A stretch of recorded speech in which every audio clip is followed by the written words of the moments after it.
Ustazah bisa dimulai? Oke, bisa silakan.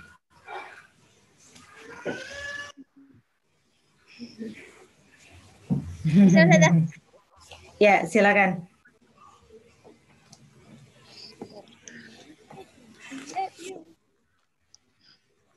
Bismillahirrahmanirrahim. Assalamualaikum warahmatullahi wabarakatuh.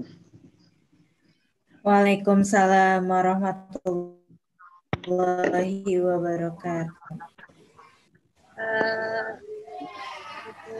Ustazah, apa kabarnya Ustazah?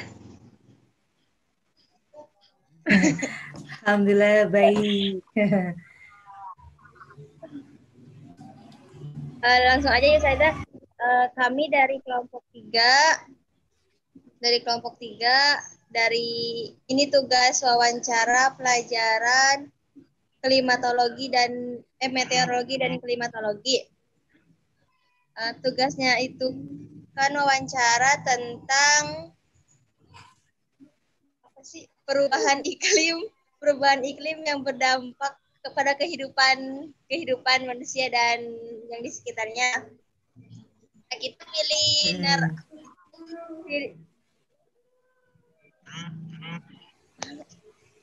pilih narasumbernya itu saja ya. Boleh,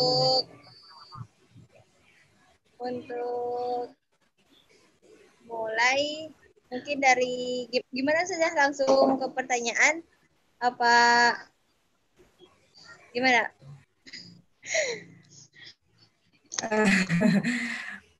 Masa langsung aja. Oh iya, Oke, ini kan perkenalan dulu ya saya. Satu iya boleh kelompok silakan. itu ada sekitar 4 orang. Nah, Muti itu bawa teman-teman, ada Ivan, ada Rian, dan ada Anastasia. Nah, di sini Muti sebagai moderator, ya, yang jadi moderator berjalannya acara. Terus apa lagi Ustazah? Apa lagi? Iya.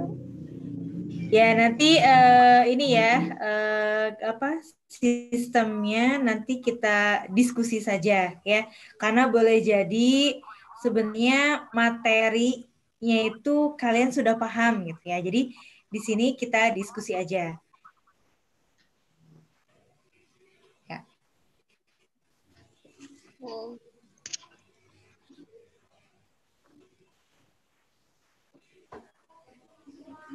Ya, Rian, Anastasia, coba dibuka speakernya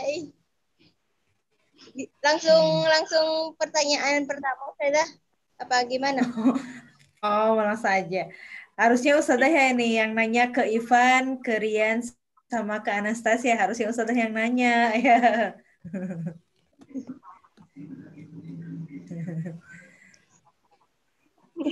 Ya, boleh lah. Ya, Kan boleh.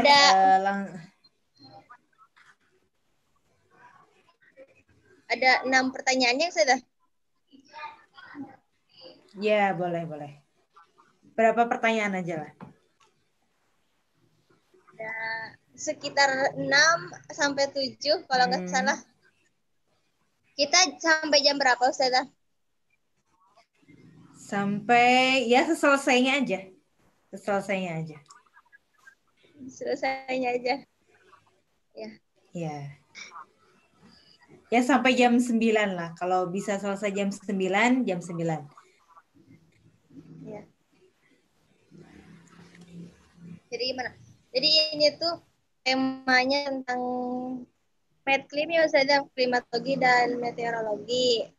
Untuk tema wawancara kita tuh perubahan iklim yang berdampak kepada kehidupan, termasuk rumah kaca.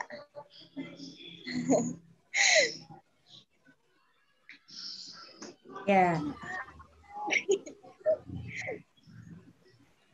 Pertanyaannya apa? Pertanyaannya itu sebentar sudah.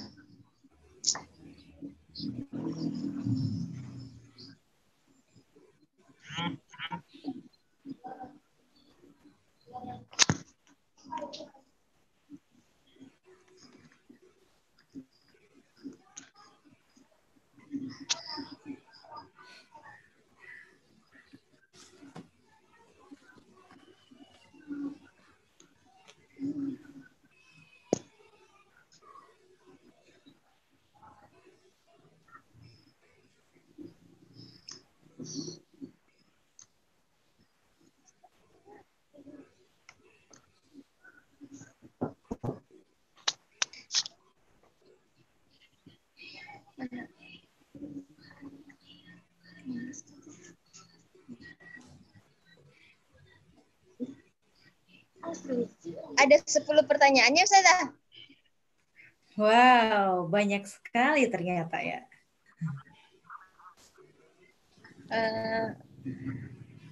Ya, boleh Mungkin untuk silakan. langsung aja berarti ya, Ustazah. Ya, boleh langsung aja silakan. Nanti kita sharing aja ya. Untuk iya. Untuk pertanyaan pertama, ini dari Ivan. Apakah es yang di kutub utara mencair setiap tahunnya, tiap musim kemarau yang diakibatkan dengan pemanasan global? Lalu apakah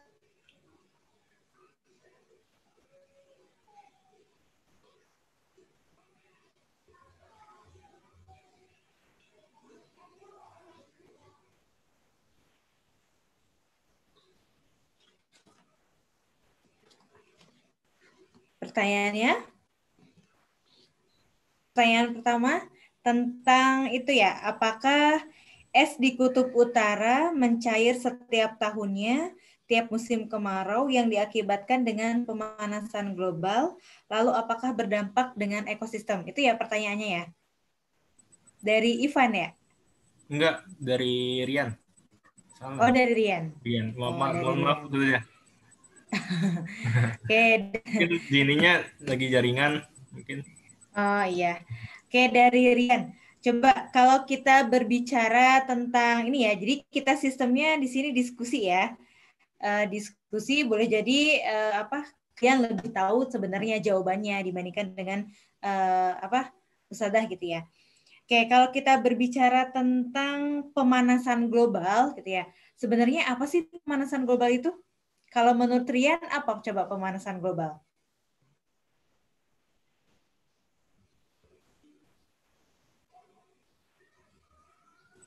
Kalau menurut saya itu pemanasan global itu peningkatan suhu rata terhadap iklim atau cuaca, Ustazah. Ya, jadi kan konsepnya tadi ya, menurut Rian betul ya. Konsepnya pemanasan global itu adalah meningkatnya suhu di permukaan bumi kan. Nah, apakah misalkan tadi pertanyaan apakah es di kutub utara mencair setiap tahunnya? Ya itu jelas ya. Itu jelas selalu mengalami pencairan. Akan tetapi intensitasnya besar atau tidaknya itu dipengaruhi oleh suhunya. Ya, misalkan gini, ketika suhunya semakin ekstrim, semakin tinggi, maka otomatis pencairannya semakin banyak. Tetapi kalau misalkan suhunya tidak ekstrim, berarti otomatis pencairannya itu akan sedikit. Gitu. Nah, apakah misalkan mencairnya itu setiap musim kemarau atau musim hujan? Ya jelas yang namanya mencair pasti itu dipengaruhi oleh panas. Gitu. Dan apakah misalkan ketika musim hujan terjadi pencairan, yaitu bisa jadi kalau misalkan suhu di permukaan bumi ini mengalami suhu yang sangat ekstrim gitu. Nah, karena kita ketahui ya, misalkan nih, ketika suhu di permukaan bumi semakin meningkat, ya tentunya ini akan mengakibatkan perubahan cuaca, ya baik itu cuacanya sangat ekstrim, terus naiknya permukaan air laut, ya tentunya dari kejadian ini itu akan mempengaruhi ekosistem yang berada di sekitarnya. Tuh. Nah, apakah coba nih kalian pernah melihat nggak video di National Geography tentang beruang kutub? Ya, beruang kutub lagi berjalan di tengah di tengah glacier gitu ya, di tengah maksudnya di tengah salju, di tengah es gitu. Tapi tiba-tiba karena suhu yang sangat ekstrim, tiba-tiba beruang itu tenggelam gitu ya. Ya otomatis yang namanya pencairan tadi apa pertanyaannya itu? Mencairnya es kutub di kutub utara itu akan berdampak sekali terhadap ekosistem yang ada di sekitarnya. Bisa misalkan punah atau hilangnya ekosistem flora dan fauna di sekitarnya. kerusakan lingkungan juga bisa terjadi. Bahkan pulau-pulau itu bisa juga hilang gitu karena karena proses mencairnya es di kutub itu. Gitu. Paham nggak?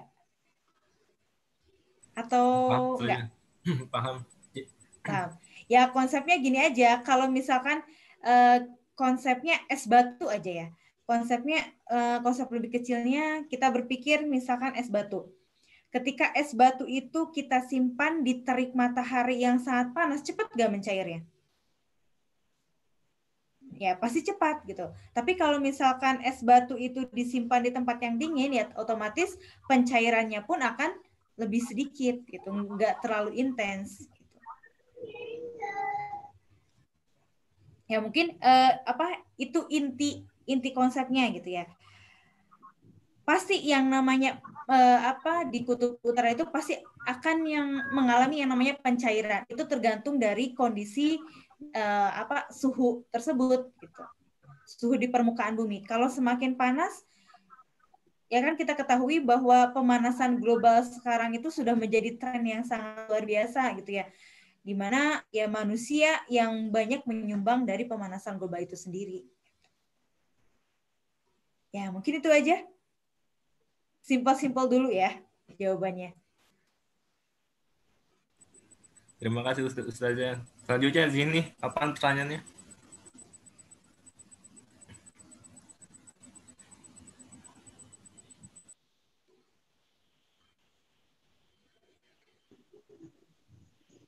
Langsung ke pertanyaan kedua, Ustazah. Ya. Ya mungkin ya untuk pertama kita cukupkan, insya Allah paham. Untuk pertanyaan kedua, apakah penggunaan AC secara terus-menerus mengakibatkan sirkulasi udara memburuk? Kalau kita berbicara tentang penggunaan AC, ya tentu itu akan memberikan dampak yang negatif ya, yang buruk khususnya terhadap kesehatan gitu. Tapi yang namanya penggunaan AC enak sekali ya. Kalau misalkan nih di luar panas, kita di dalam ruangan dingin ya tentu pasti enak gitu ya. Tapi ya itu akan berdampak dalam jangka panjang. Coba kalau kita kita bayangkan misalkan nih kita dalam satu ruangan ya. Satu ruangan itu dingin. Ada sirkulasi nggak sih ketika misalkan kita menyalakan AC? Nggak ada ya? Ada. Ya, nggak ada sirkulasi gitu ya. Ya otomatis penggunaan AC itu dapat menyebabkan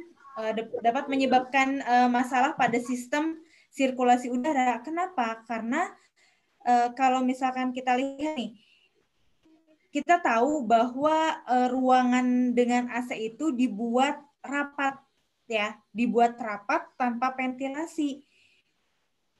Ya tujuannya apa? Untuk mencegah udara AC itu keluar gitu ya. Nah, namun ternyata ruangan tanpa ventilasi inilah yang nanti akan menjadi sarang penularan bakteri.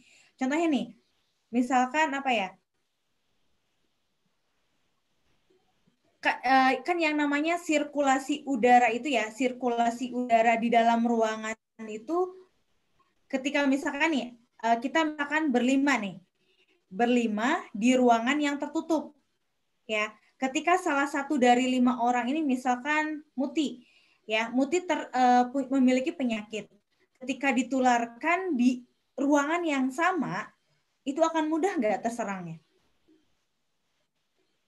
Akan mudah ya. Karena apa? Karena sirkulasinya di sana aja gitu.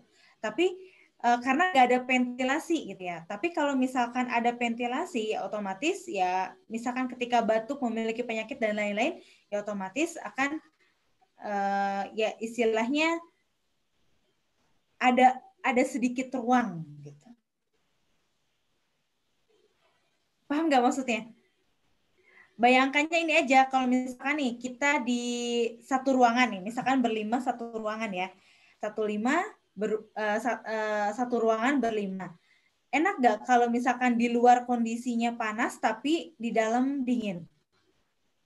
ya pasti nyaman ya, pasti nyaman gitu.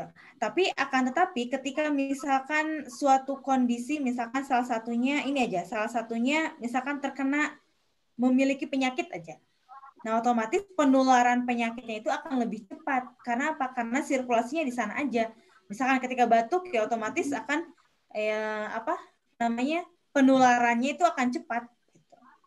Ya mungkin itu dari segi kesehatan ya. Ya mungkin itu. Lanjut ya, Ustazah.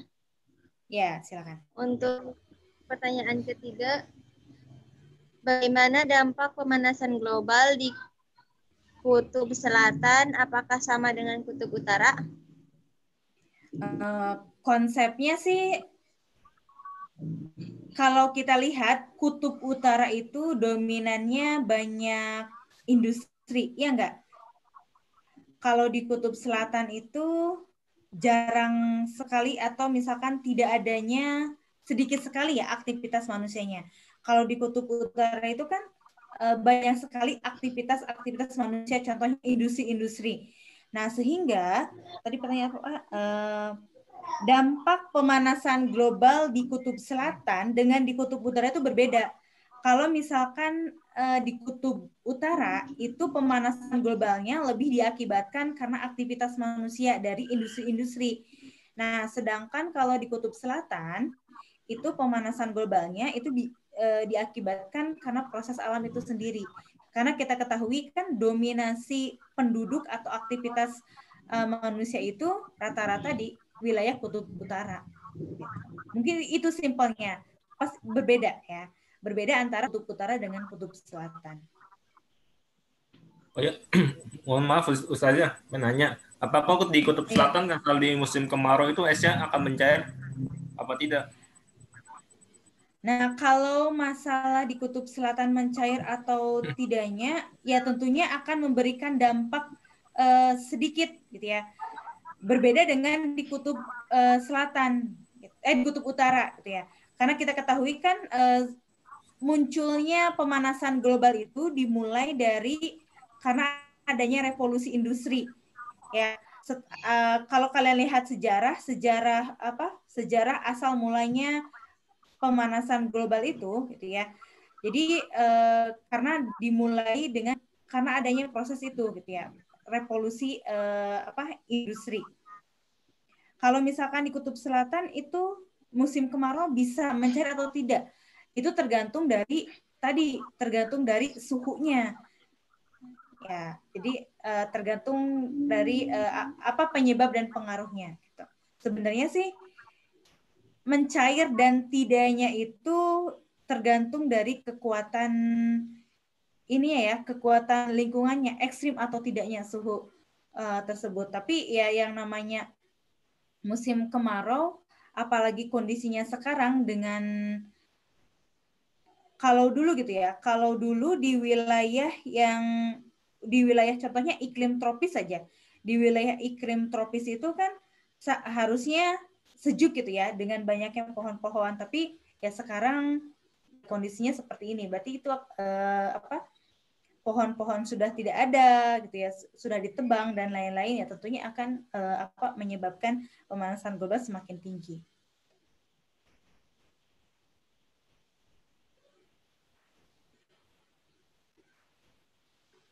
Paham atau belum?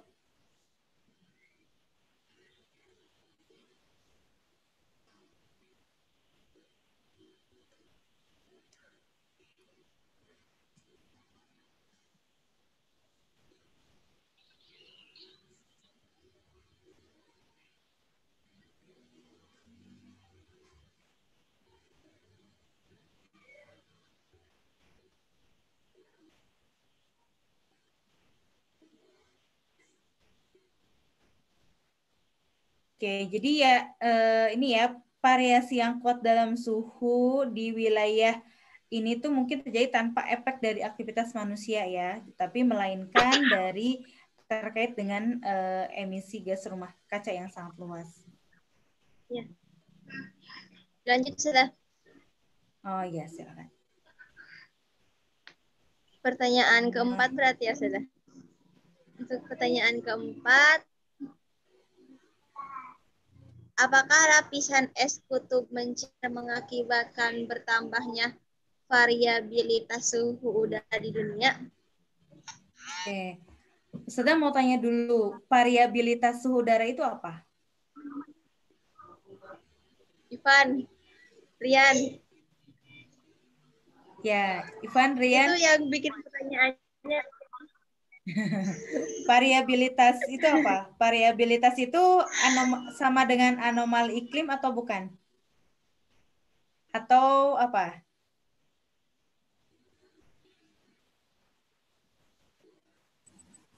Peranan terhadap iklim Ustazah. Gimana? Iklim. Sama dengan anomali iklim bukan? Sepertinya sih. Hmm. Tapi pengaruh juga Jadi terhadap cuaca. pengaruh juga terhadap iklim. Pengaruh juga terhadap curah hujan Ustazah. Oh, curah hujan. Ya. Kalau apa? Kalau ada pertanyaan tentang bagaimanakah dan apa tadi? Apakah lapisan es kutub pencair mengakibatkan bertambahnya variabilitas suhu udara di dunia? Ya jelas ya, yang namanya apa? Ada sebab pasti ada akibat. Itu intinya. Ya, ada sebab pasti ada akibat. Ketika misalkan lapisan es kutub mencair, tentunya ini akan memberikan dampak terhadap berbagai aspek kehidupan. Ya, tadi kan memberikan dampak terhadap ekosistem juga, berdampak terhadap cuaca di dunia juga. Begitupun dengan variabilitas suhu udara. Kalau yang sudah ketahui, variabilitas itu penyimpangan iklim ya, perubahan apa variasi dari kondisi iklim berdasarkan rata-rata itu secara penjelasannya itu ya, variasi dari kondisi iklim. Jadi intinya terjadinya penyimpangan iklim gitu. Konsepnya sih kalau yang sudah baca, tapi mungkin kalian lebih paham tentang itu ya. Yang jelas lapisan es kutub mencair itu pasti akan menyebabkan yang namanya bertambahnya variabilitas suhu udara. Ya, variabilitas itu Ustazah artikan di sini itu adalah penyimpangan iklim atau perubahan iklim. Ya. Contohnya kan akan berdampak terhadap, kalau di Indonesia sendiri itu berdampak terhadap La Nina dan El Nina. Gitu. Nah sekarang kan kita ketahui bahwa perubahan iklim baik di Indonesia secara regional maupun secara istilahnya secara dunia gitu ya, itu sudah iklim itu sudah tidak menentu gitu, dimana secara teori A tapi kenyataannya B, iya nggak? Nah itu ya.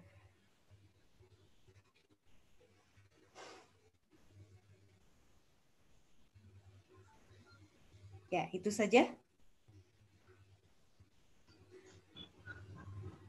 Lanjut ya, Sela. Ya boleh sekarang.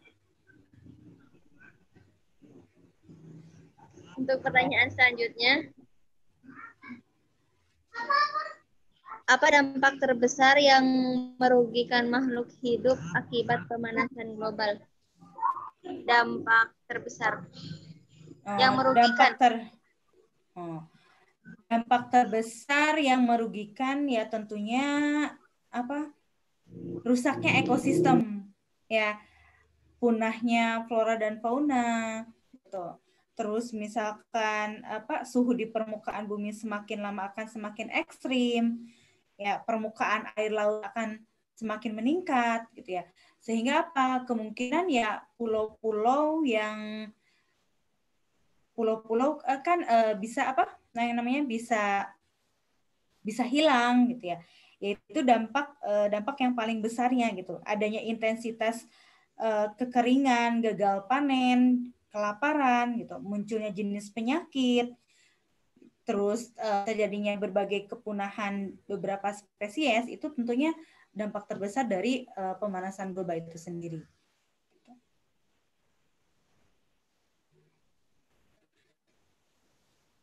Oke.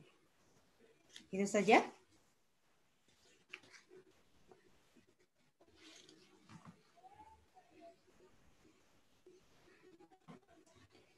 Semakin panas bumi, maka semakin besar resiko perubahan pada sistem bumi ini. Gitu.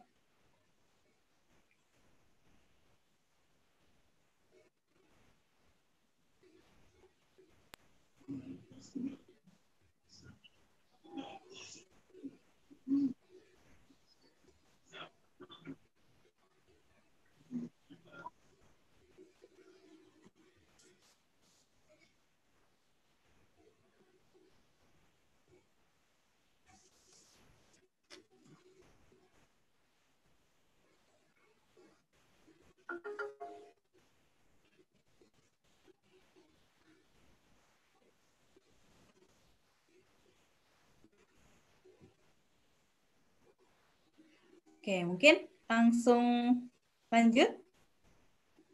Atau jawabannya masih kurang paham? Nanti boleh ya untuk misalkan untuk jawaban lebih jelasnya nanti boleh nanti Ustadzah diketik ya.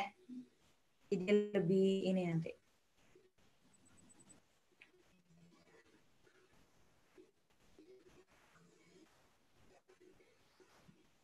Oke, kalau dilihat di pertanyaan di sini, pertanyaan selanjutnya itu tentang apakah itu perubahan iklim, ya, ya enggak?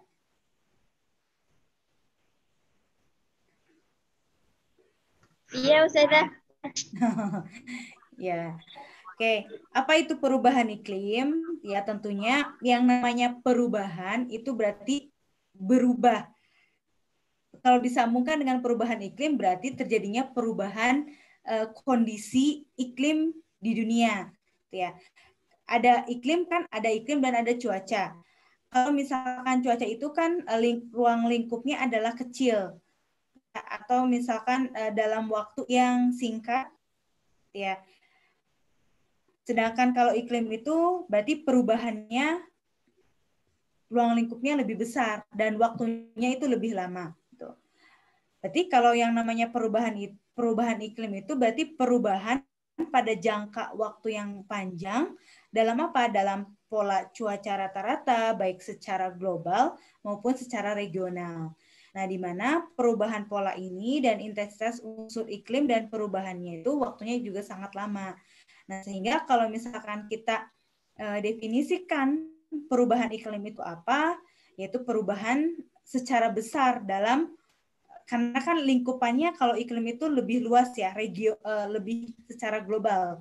Gitu. Jadi ya perubahan besar baik itu dalam suhu, dalam curah hujan, dalam pola angin, dan efek-efek lainnya dalam beberapa dekade.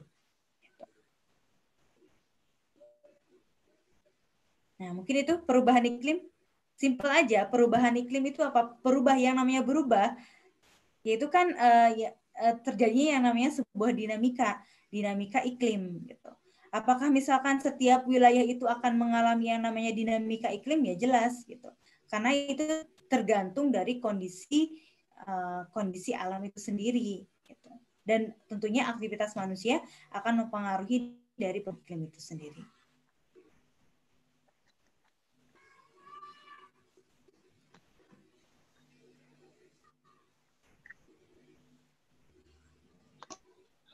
Lanjut, Ustazah. Oke, lanjut.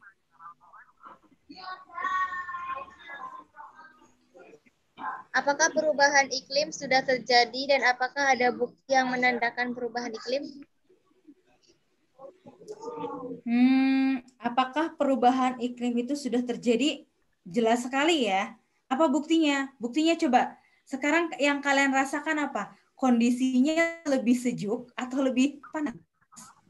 Lebih panas. Nah, itu salah satu buktinya sudah terjadinya yang namanya perubahan iklim.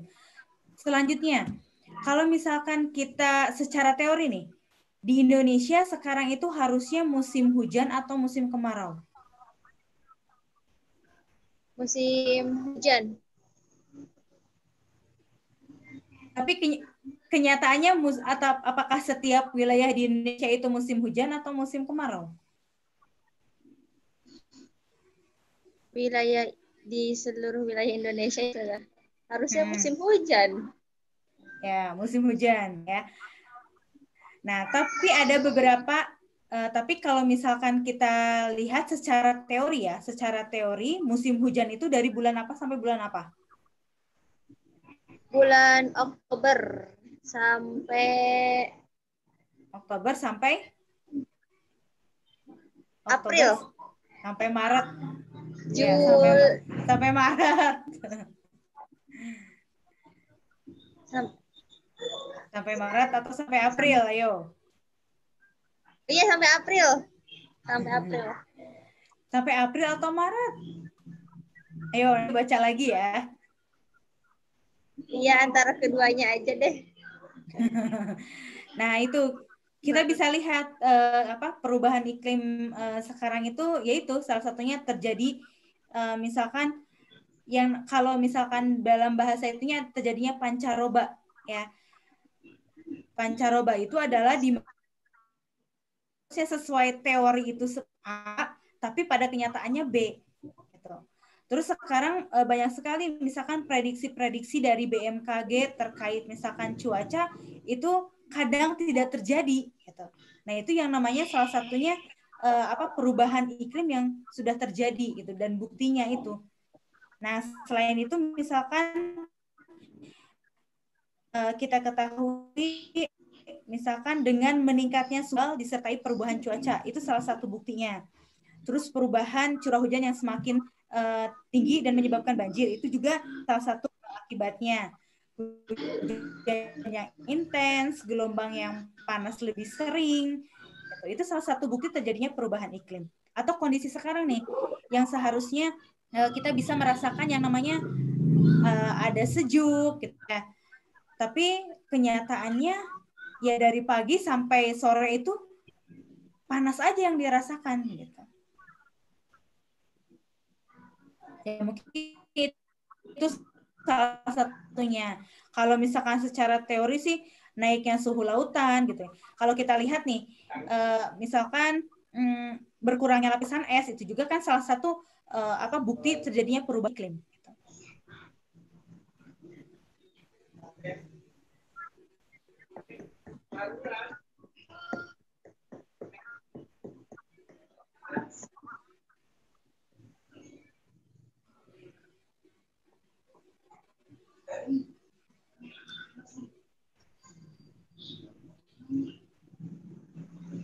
Nah, itu kamu? Iya, sudah.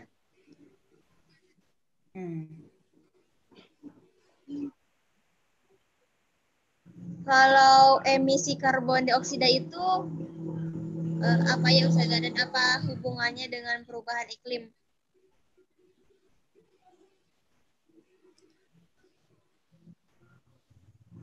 Kalau berbicara tentang emisi karbon dioksida itu yang menyebabkan menyebabkan rumah kaca kan?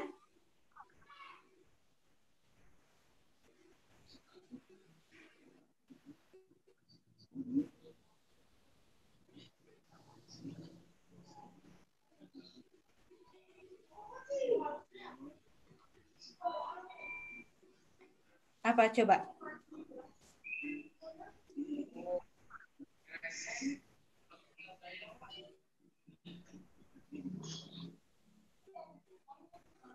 Gimana Ustazah? Sinyalnya jelek Ustazah. Apaan? Oke, pertanyaan selanjutnya itu apakah manusia merupakan satu-satunya faktor bertambahnya emisi karbon dioksida? Kalau kita berbicara manusia, tentunya manusia itu kan berperan sebagai salah satu penyebab climate change, ya, perubahan iklim dunia. Ya tentunya, apakah misalkan manusia merupakan satu-satunya faktor faktor yang mempengaruhi bertambahnya emisi? Ya bukan hanya manusia sih sebenarnya, tapi manusia yang paling berperan sangat berpengaruh terhadap penyumbang itu. Karena rata-rata penyumbang emisi CO2 itu kan dari berbagai aktivitas manusia, contohnya kan industri, terus penggunaan AC, penggunaan misalkan kulkas di rumah-rumah, terus misalkan ya tentunya bertambah manusia itu kalau kata Ustazah merupakan salah satu yang faktor yang paling dominan terhadap penyumbang emisi dari karbon dioksida. Karena segala sesuatu dari aktivitas manusia itu ya dari manusia gitu.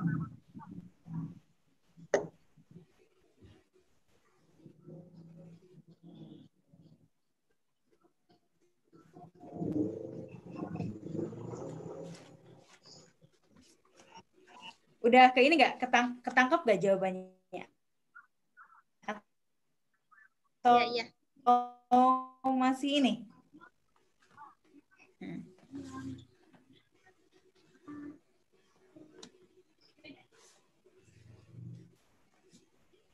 Ada nggak Ustazah kalau dampak dari perubahan iklim tapi yang belum kita rasakan?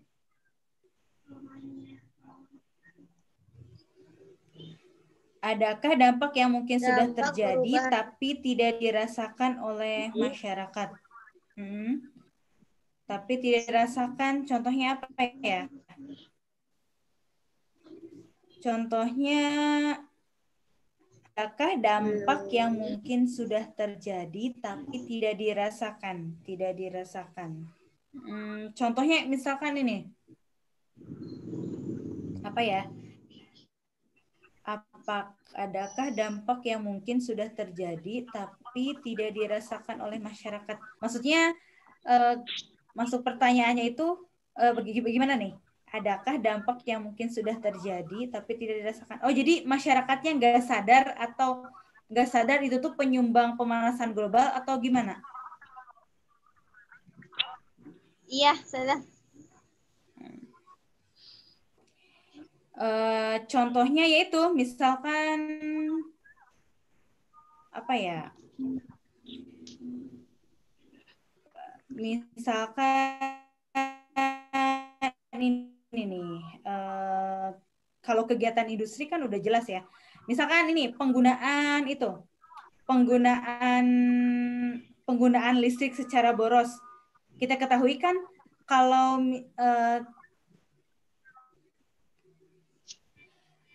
listrik itu sumbernya kan dari bahan bakar ya. Dari bahan bakar, ya nggak?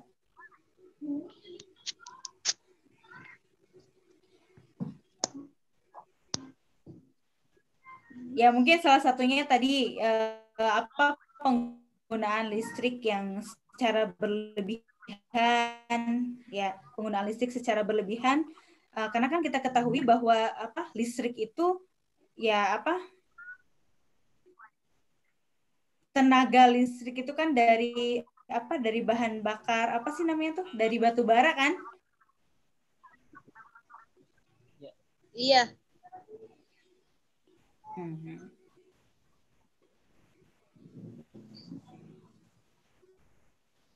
Atau misalkan apa ya?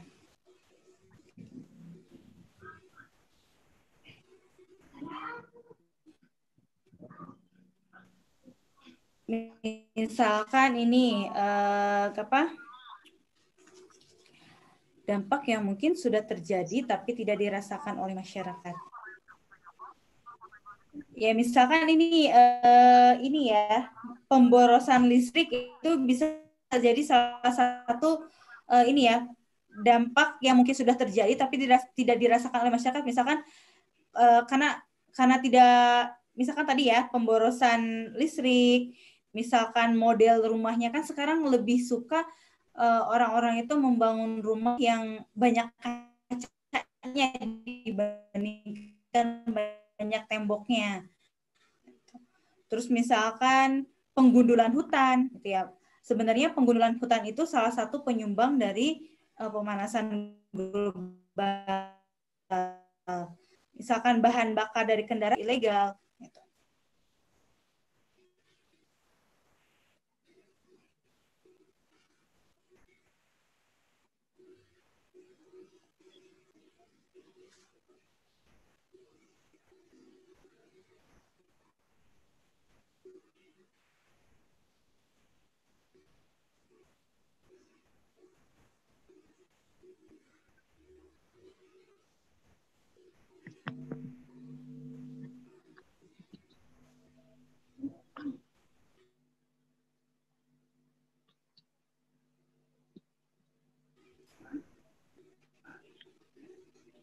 Kok nggak ada suaranya? Sudah?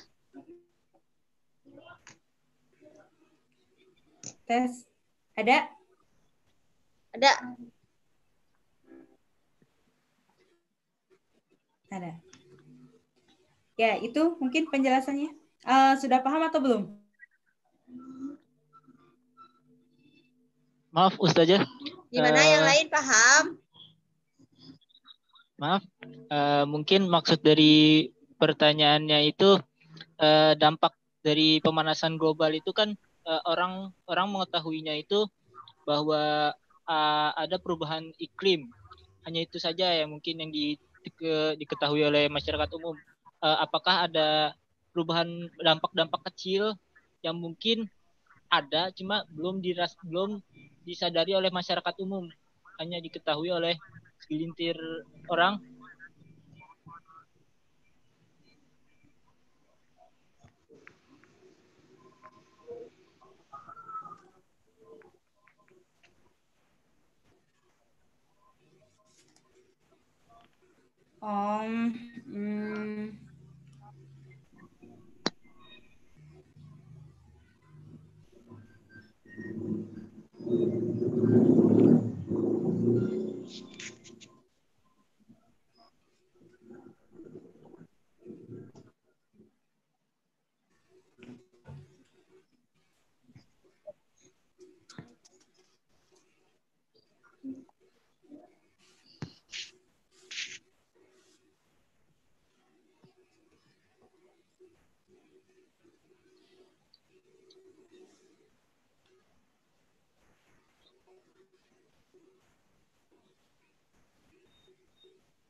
Sudah, mungkin pertanyaannya dilewat aja yang itu.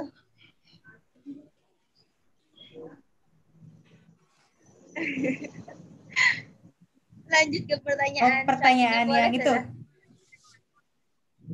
Ya. Oh, boleh. Nanti boleh nanti lewat ini aja ya, lewat WA nanti jawabannya. Ya. Untuk pertanyaan terakhir, bagaimana pembangunan yang baik untuk lingkungan agar mengurangi penyebab perubahan iklim? Terakhir itu bagaimana pembangunan yang baik untuk lingkungan agar mengurangi penyebab perubahan iklim. Bagaimana pembangunan yang baik? Berarti pembangunan yang baik ini lebih kepada tata rencana kota gitu atau seperti apa pembangunannya? Ivan, gimana Van itu pertanyaan? Itu pertanyaan siapa? Kan sekarang orang banyak mengembangkan lingkungan-lingkungan yang ramah lingkungan lah gitu, menciptakan sebuah rumah yang ramah lingkungan. Mungkin apakah ada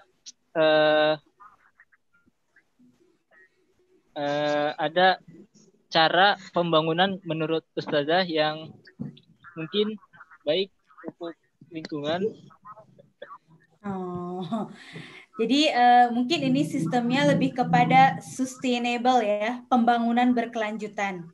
Ya, dimana kan sekarang udah mulai diterapkan yang namanya membangun konsepnya, tapi tidak merusak lingkungan. Ya, bagaimana pembangunan yang baik itu? Pembangunan yang baik adalah membangun tapi tidak merusak lingkungan. Ya, contohnya apa? Sekarang sudah mulai digalakkan contohnya di kota-kota besar, contohnya di Bandung. Ya, di mana setiap misalkan ketika mau membangun itu harus ada yang namanya pohon-pohon ya. Misalkan harus adanya greenhouse gitu ya, atau misalkan garden house gitu ya. Jadi intinya bagaimana sih pembangunan yang baik itu? Konsepnya adalah pembangunan yang berkelanjutan. Gitu. Jadi membangun tapi tidak merusak lingkungan. Sebenarnya ada sih cara-cara yang diterapkan oleh UNEF. UNEF itu United Nations Environment Program. Itu bagaimana caranya yang dilakukan untuk menghentikan perubahan iklim. Ya, yang pertama misalkan bagaimana membuat sebuah perencanaan pembangunan itu yang rendah karbo. Ya, tentunya ini merupakan intinya salah satu solusi bagaimana untuk mengatasi permasalahan lingkungan, tapi juga dapat mendorong percepatan ekonomi. Ya, nanti boleh Kak Ivan baca-baca di ini ya, program-program dari UNEF, ya, UNEF, United National Environment Program. Nah, di sana dijelaskan bagaimana pembangunan yang baik, tapi mengurangi penyebab perubahan iklim. Jadi ya intinya itu membangun tapi tidak merusak, itu sih konsepnya. Jadi membangun tapi tidak merusak lingkungan. Jadi kita itu harus istilahnya memikirkan nanti cucu-cucu kita gitu. Jadi istilahnya anak-anak atau generasi-generasi kedepannya itu yaitu harus harus dipikirkan. Misalkan ini nih, kita ketahui kan yang namanya pembangunan gedung dan kota itu kan 70% itu menggunakan energi penyumbang terbesar dari emisi karbon dioksida. Gitu. Atau bisa juga sih menerapkan perencana ini ya tentang dengan tidak hanya mengandalkan teknologi. Kan kita ketahui itu ya, misalkan tidak hanya mengandalkan teknologi, misalkan kerjasama antar sektor gitu. Karena yang namanya kan ketika syarat membuat bangunan itu kan harus ada IMB-nya. Nah, itu harus terjadi adanya kerjasama antar beberapa sektor. Jadi untuk menciptakan sebuah bangunan misalkan ya, bangunan yang untuk mengurangi penyebab perubahan iklim itu tentunya harus banyaknya kerjasama antar sektor itu karena tidak mungkin hanya melibatkan satu sektor saja. Contohnya misalkan kendaraan itu kan penyumbang emisi karbon yang sangat luar biasa gitu ya. Bisa misalkan dengan adanya pajak yang lebih tinggi, misalkan kan kalau di Jepang kita lihat itu budaya jalan kakinya tuh sangat luar biasa gitu. Sedangkan yang naik kendaraan itu sangat minimal sekali gitu ya, dengan diadakan atau diterapkannya pajak yang lebih tinggi. Gitu. Ya mungkin itu sih. Bangunan yang baik itu ya intinya membangun tapi tidak merusak lingkungan.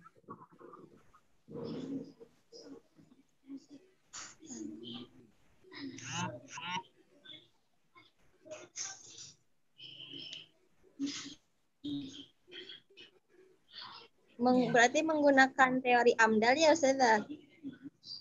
Nah itu teori AMDAL.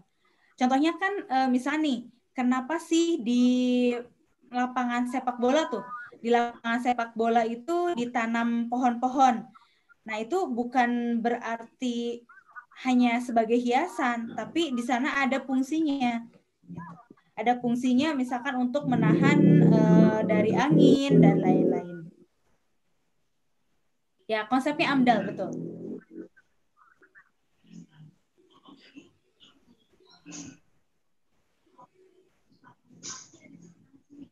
Udah selesai, tinggal kesimpulan aja. Kesimpulannya? Iya. Kesimpulannya berarti apa? Yes. Silahkan Kak Ivan, Kak Rian, dan Kak Muti menyimpulkan. Rian, dipersilahkan Rian.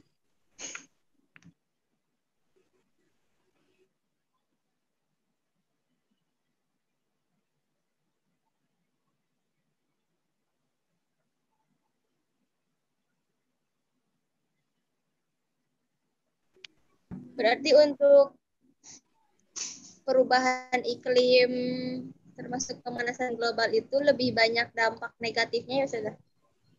Ya, lebih banyak dampak negatifnya dibandingkan dampak positifnya.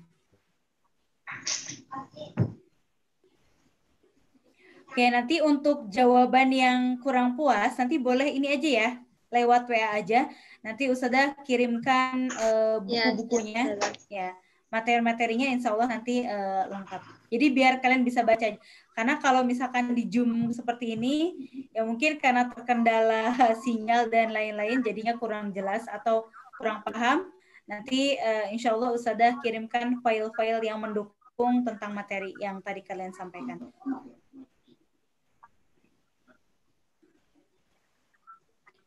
Ada yang mau apa? Ada pertanyaan tambahan atau ada yang menanggapi?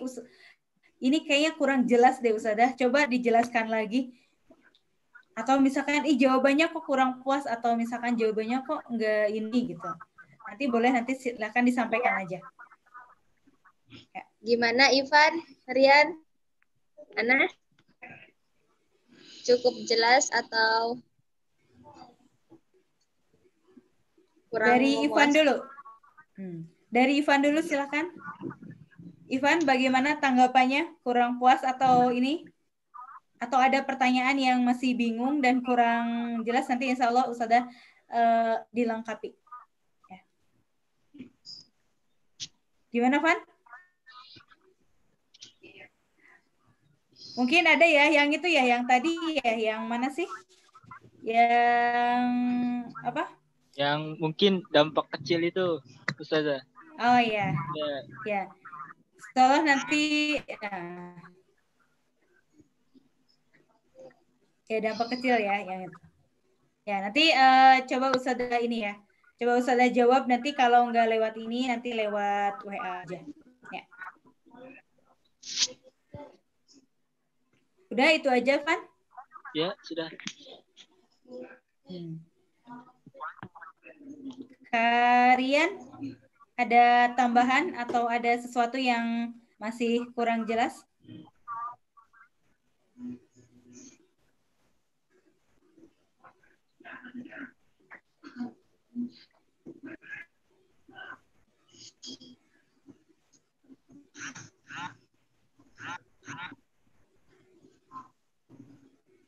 Kak siapa? Kak Anastasia sudah paham?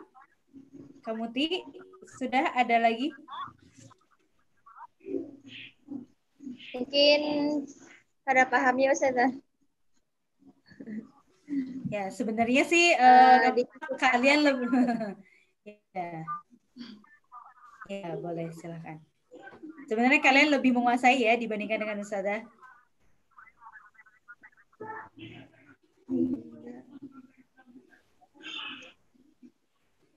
Langsung ditutup Ustazah. Ya boleh mungkin silakan. Nanti kalau ada pertanyaan susulan lagi lewat WA aja gitu ya. Ya, insya Allah nanti biar lebih jelas nanti lewat WA saja. Dan nanti Ustazah kasih juknisnya ya, bukunya. Nanti buku file PDF-nya atau Word-nya. Ya. Alhamdulillah wawancara pada kali ini telah berakhir. Semoga apa yang disampaikan Ustazah Siska selaku guru geografi di SMA Islam. Semoga kita mendapat ilmunya dan semoga bermanfaat buat kita semua. Terima kasih kepada Ustazah Siska yang telah meluangkan waktu untuk kami. Cukup sekian dan terima kasih. Kami dari kelompok 3